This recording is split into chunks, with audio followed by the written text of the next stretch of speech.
country roads, take me home to the place I belong, West Virginia, mountain mama, take me home, country roads, country roads, take me home to the place I belong, West Virginia, mountain mama, take me home, country roads, take me home, country roads, take me home, country roads.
A group of West Virginia coal miners have made national headlines after helping rebuild a North Carolina road that was washed away due to Hurricane Helene.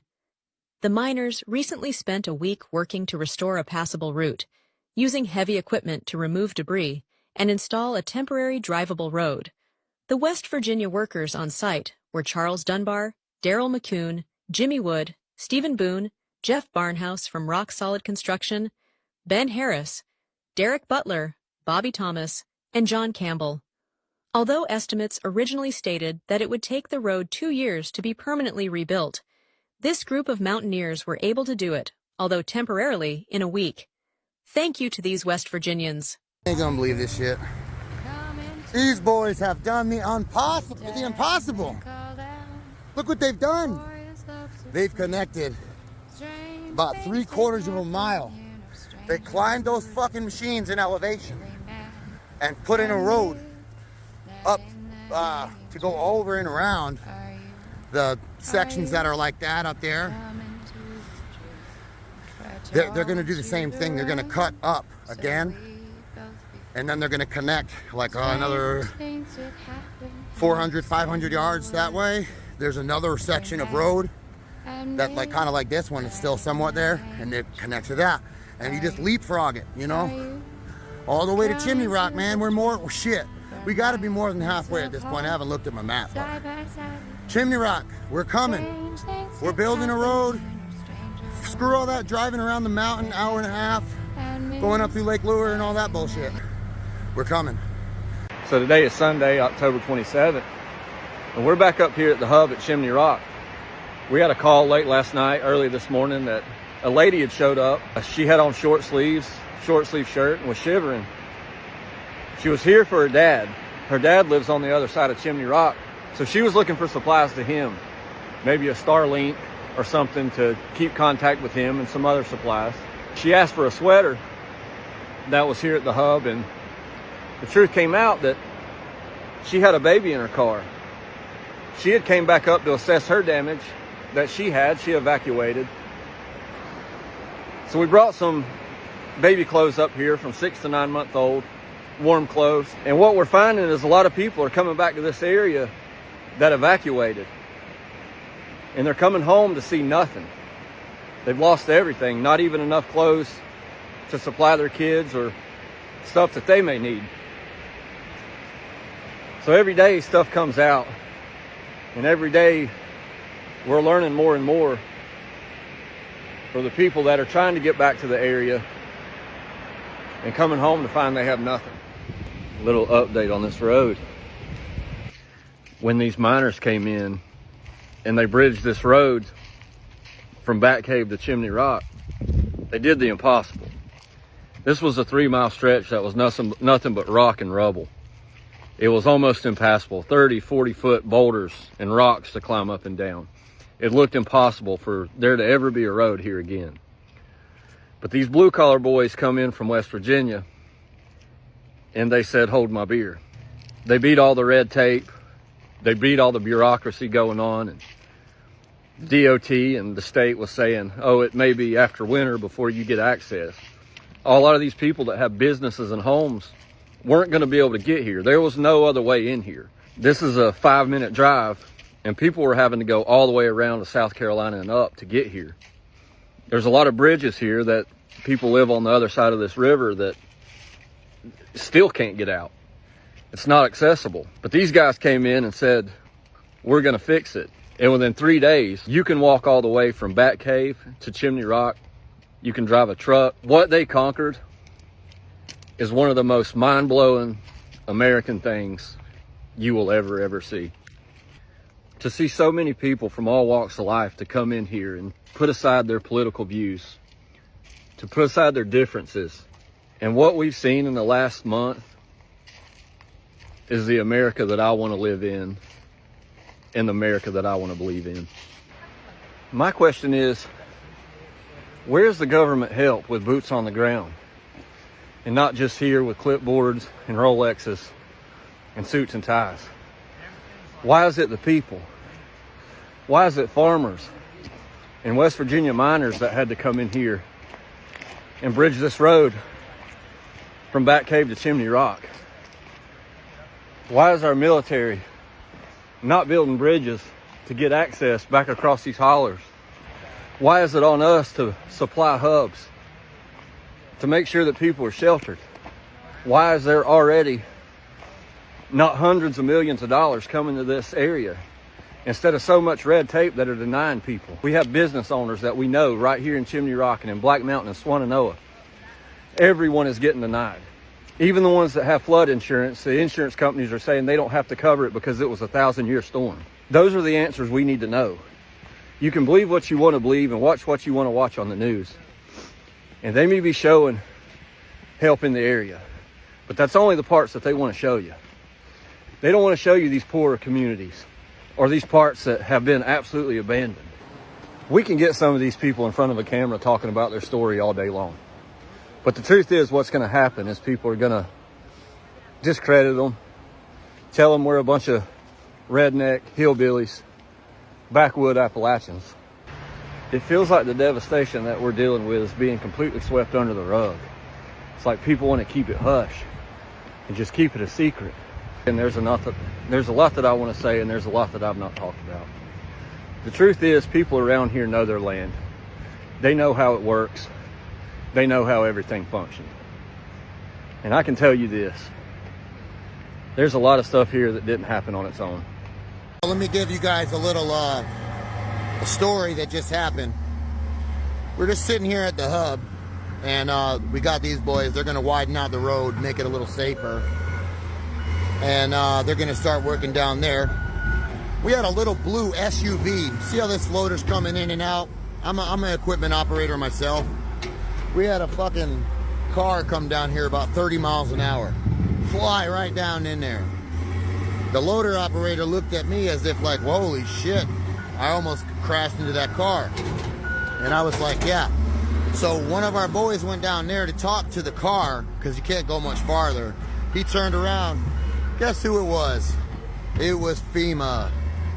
Well, we told them to kick rocks and get the fuck out of the valley, especially driving around here like that. So we put these things up. He tried to get around them, but we stopped him and let him know that shit ain't gonna fly. You're not welcomed and you're not wanted. Get the fuck out of this valley.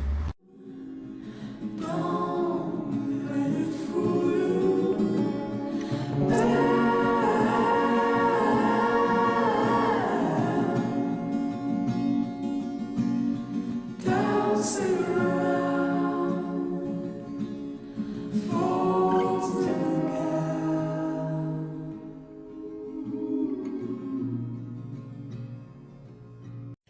When I woke up this morning, the news is saying that FEMA is going to pull out of the Appalachian Mountains where Hurricane Helene hit from North Carolina, Tennessee.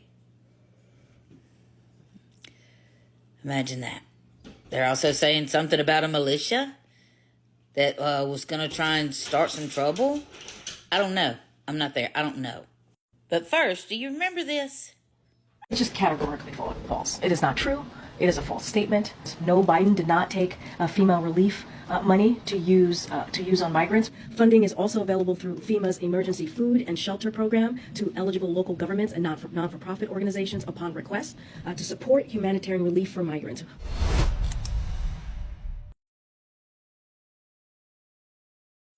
I've heard several different stories. But my biggest question is, these people are United States citizens. They're taxpayers. Why aren't they getting the help that they need? But here's some of the stories that I've been seeing and hearing across the board. But if you had a message for the White House and how they've handled the situation up here in North Carolina, what would your message be, Sheriff Wright? If you're going to do the things you've been talking about doing, we just send you stay out of the way and let the good men and women around the mountain area and the foothills take care of our own, because you're nothing more than a boat anchor. No help. FEMA hasn't been helpful. Wait a minute. That lady that's running for president talks about the $750. What about all that money you give to Ukraine and all these other people that really want to kill us, don't want to do anything to help us? Why don't you just give that money to them? That's who you want to give it to begin with. You got this one.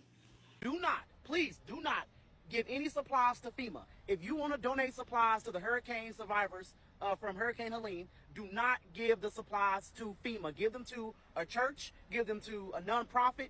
FEMA is not doing what they are supposed to be doing, okay? They don't care about people. They are not here to help people at all. They're not helping people. They are taking supplies and giving them to people who don't even need them. They are taking supplies and running off with them. Do not give any supplies to FEMA at all. If you want to donate supplies, donate them to a nonprofit or to a church. Do not give them to FEMA, okay? And people, let me tell you something, okay? I've been hearing so many stories. FEMA has been knocking on doors, not offering help, just there to ask, hey, what's going on? That's it. Not offering help. Then this.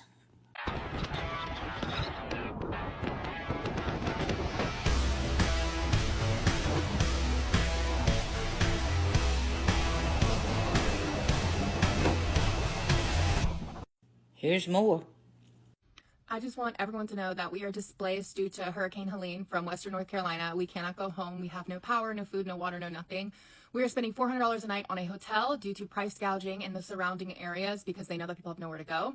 We applied for FEMA, myself and my sister applied. My sister applied first. She got denied. I said, okay, let me try. I applied. We got denied. So we have both been denied FEMA assistance. So everyone's saying FEMA is helping $750. And by the way, that $750 wouldn't even cover 2 nights at this hotel. So I just want everyone to know that FEMA sucks and President's doing nothing and we are stuck here. I am blowing through all my savings in a hotel to escape. So what's going to happen here? What are they going to do? What are we as Americans going to do? This is alleged TikTok. Do not take it down. There are reports coming out of Western North Carolina and Asheville that allegedly people are getting extremely sick after volunteering. Another report of cadaver dogs expiring or becoming really sick. I also saw that volunteers who went on horseback, the horses are getting really sick. They did draw blood, but as of now, inconclusive. So you're probably wondering what all this means. Well, alleged TikTok, there was a nuclear power plant that had gallon drums. They originally came out and said that they were test barrels, and there wasn't a lot of them. Truth be told, there was a lot of test barrels at that were washed downstream, and it's in the mud now. 10 to 20 feet underground. Am I saying this is the cause of the sickness? I'm not, because we don't have proof, hence why it's alleged. I mean, sewers ruptured, septic tanks ruptured. We do know that for a fact because of all the damage. However, if these gallon drums, 55-gallon drums, are in fact in the mud, underground, the maths for me. Call me crazy, but stay out of the mud, guys. Stay out of the mud right now. They don't know how far this is traveling, if it's even traveling, because again, it's alleged. But stay safe, guys, and if you don't feel well, get treatment immediately because we don't know what we're dealing with.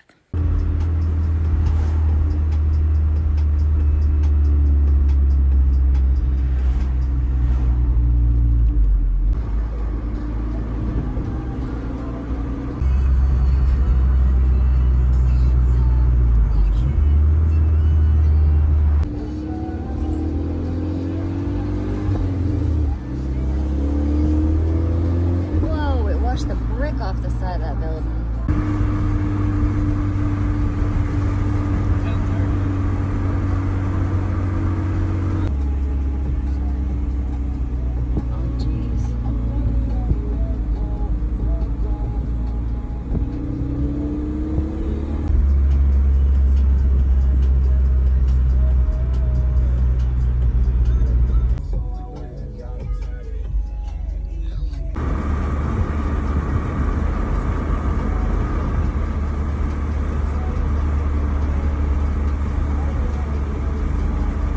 Crazy if FEMA was building, well, allegedly FEMA, we're not sure who's building these things, but let me just show you. You can see these pictures above my head. Tornado shelters.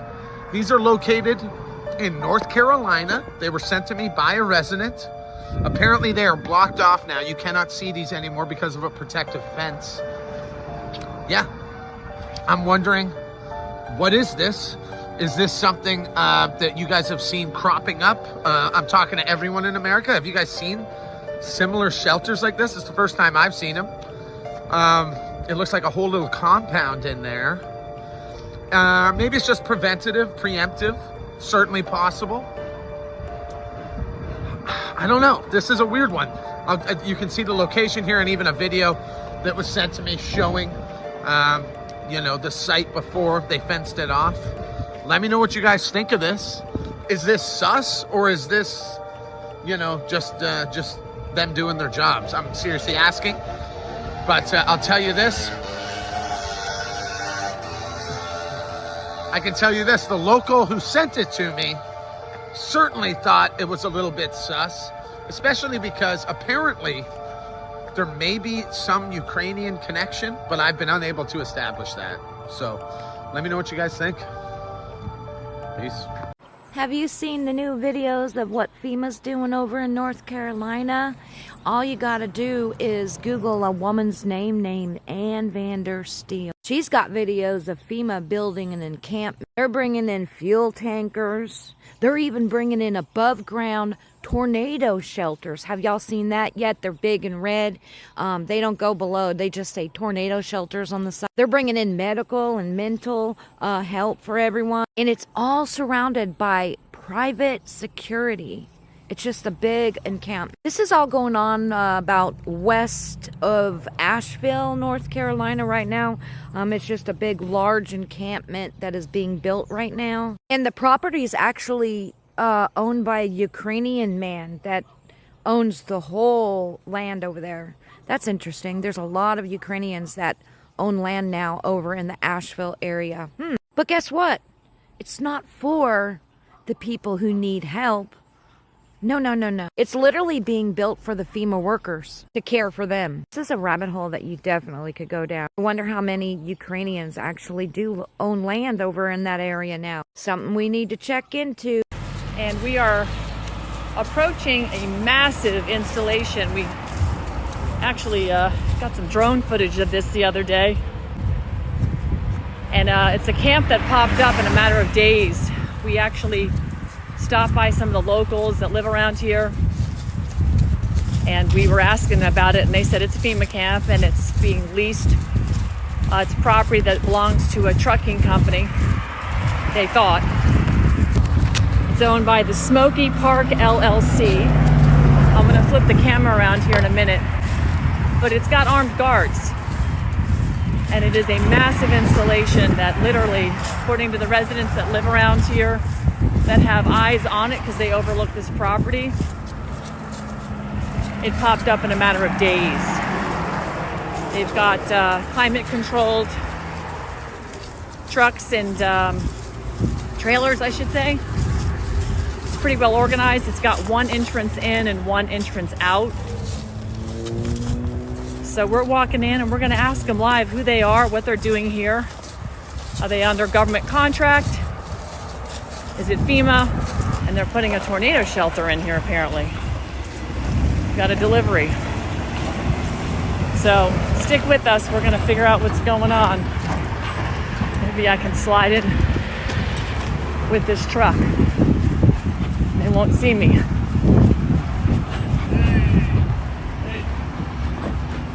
Hi. I'm Ann Vandersteel with Steel News. Okay. I'm live right now, and I'm just wanting to find out what y'all are doing here and who's organizing and who's actually got the property under lease. Okay. Give me 1 second, and I'll go ahead and just get some supervisor to come out here and speak to you. Okay. Are you guys private security? Yes, ma'am. You are? Who's your contract with? Strategic Security Corps. And who do they contract with? Do you guys know who your contractor is? We'll be able to answer all your questions for you. Who'd you say you're with, ma'am? Steel News? Roger. I'm Sean, executive producer.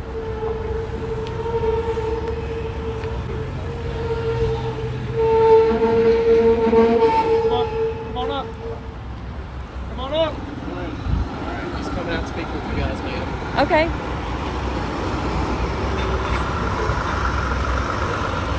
Where's that?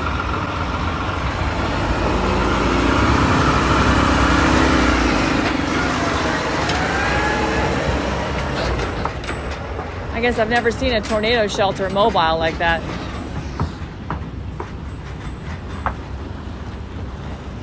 That's interesting. You ever seen? Hello. Hi, how are you? I'm well. How are you? Good. You are Daniel Dale? I am not Daniel Dale. Oh, you're not? No, Daniel Dale's back here. Okay. My name's Josh Ward. Hi, Josh. Hi. Ann Vandersteel. Nice to meet you. Nice to meet you. This is my producer, Sean. Hey, Sean. Nice to meet you. We're with Steel News. We have been on the ground for the last couple of weeks, wondering what it is y'all are doing, and because FEMA's had, they said they were pulling out because of militia and stuff, which that was debunked. So we just want to get the truth out because people are kind of like all over the place. Understood. Yes. Yes, definitely understandable. We are definitely not pulling out. We are actually building this for our responders, for FEMA responders, other federal agencies. We have several of these sites around the area to help volunteer agencies as well that need lodging, that are coming in to help the survivors in the local area for the operation. And so how many responders will you house here, and how long do you think your response will be? We're building this to come up to 700 people. Okay. And right now, how long it's going to be, we are unsure. Okay. It's really an unknown number for us. Are the contractors that are, or the FEMA people that'll be here, are they working on infrastructure? What are their tasks, their job tasks? Just a large area of tasks. Working with individual survivors, working public assistance projects, just working with state and local personnel as well. There's no one set responsibility that they're focused on for years. Okay, so I actually was trying to find the contract in SAMS for you guys to figure out how you guys, and we couldn't find the contract. So what would I look for in the SAMS system to find this contract for this property and this camp that's gone up? I'm gonna have to get back to you on that. Okay. It was through, we do have contracts, standing contracts for these that we then do task orders off of. So I will have to get back to you if I can get your name and number. That would be amazing. We'd be happy to get that back. There has been so much information that, has unfortunately been bad on you guys, making you guys look bad. Right. What is it you want to relay to the public to clear up any misconceptions they may have that FEMA's not on the ground, FEMA left because of militia, et cetera, et cetera, et cetera. And we've talked to a lot of people in all around these hills, and they haven't seen FEMA.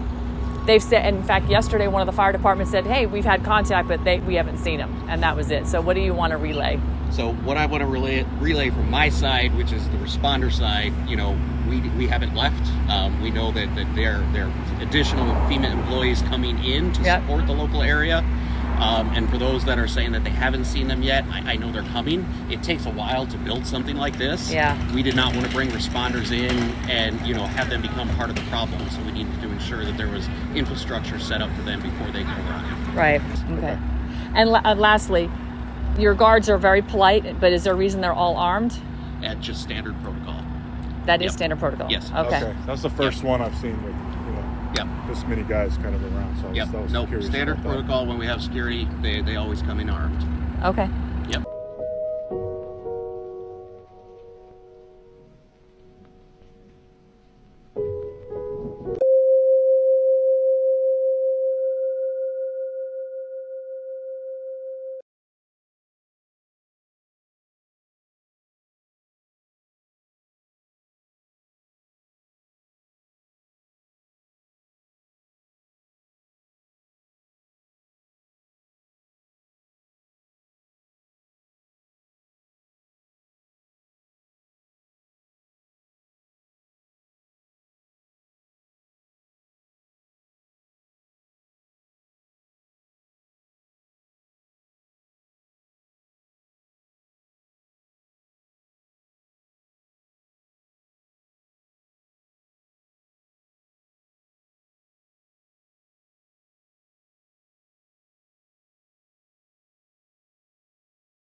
When the golden leaves are falling down the lane I used to know, my heart is longing for the days gone by. The woodland trails are calling back to scenes of long ago, where we wandered 'neath the bare October sky. I can hear the brook that's flowing by the pathway through the dell. I wish that I could be there once again, where the songbirds in the treetops sing to me their last farewell, when the golden leaves were falling down the lane. When the golden leaves are falling, then my memory always strays to scenes of woodland dells and glistening streams. Oh, the sadness and the gladness of those dear forgotten days, when the leaves were falling down the trail of dreams. Once when golden leaves were falling down the childhood love and I. Hand in hand we stroll together o'er the glades we love so well. There alone we watch the sunsets fade and die.